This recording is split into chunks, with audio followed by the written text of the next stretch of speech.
ان الحمد للہ والصلاة والسلام علی نبی،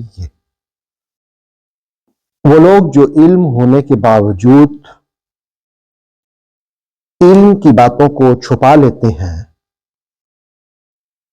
سورہ بقرہ کی آیت نمبر 174 ان کے لیے 3 سزاؤں کو بیان کرتی ہے۔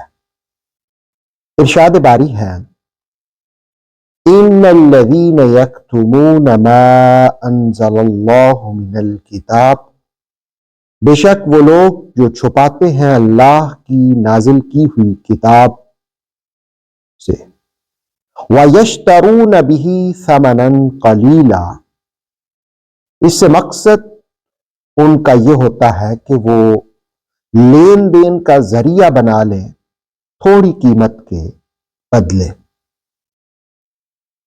یہاں یوں بھی ترجمہ کیا جا سکتا ہے، وَيَشْتَرُونَ بِهِ ثَمَنًا قَلِيلًا، اور خرید لیتے ہیں اس کے بدلے حقیر سا معاوضہ۔ أُولَئِكَ مَا يَأْكُلُونَ فِي بُطُونِهِمْ إِلَّا النَّارَ، وہ لوگ اپنے پیٹوں میں آگ بھر رہے ہیں۔ وَلَا يُكَلِّمُهُمُ اللَّهُ يَوْمَ الْقِيَامَةِ، اور اللہ ان سے قیامت والے دن تک بات نہ کرے گا۔ وَلَا يُزَكِّيهِمْ، اور نہ انہیں پاکیزہ ٹھہرائے گا۔ وَلَهُمْ عَذَابٌ أَلِيمٌ، اور ان کے لیے دردناک عذاب ہے۔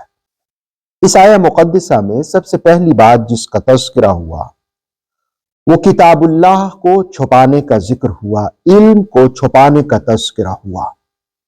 رسول اللہ علیہ السلام نے بھی اس کو ناپسند کیا کہ کوئی شخص علم کی بات جانتا ہو اور وہ اسے چھپائے۔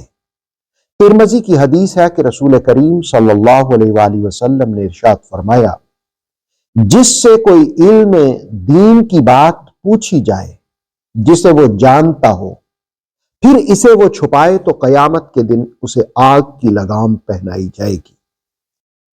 اس آیہ مقدسہ میں یعنی 174 سورہ بقرہ کی 3 سزاؤں کا ذکر ہوا۔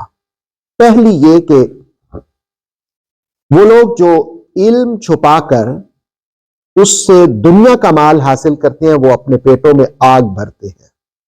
دوسری سزا یہ کہ اللہ ان سے قیامت میں بات نہیں فرمائے گا۔ اور تیسرا یہ کہ ان کا تزکیہ بھی نہیں ہوگا، انہیں پاک بھی نہیں کرے گا۔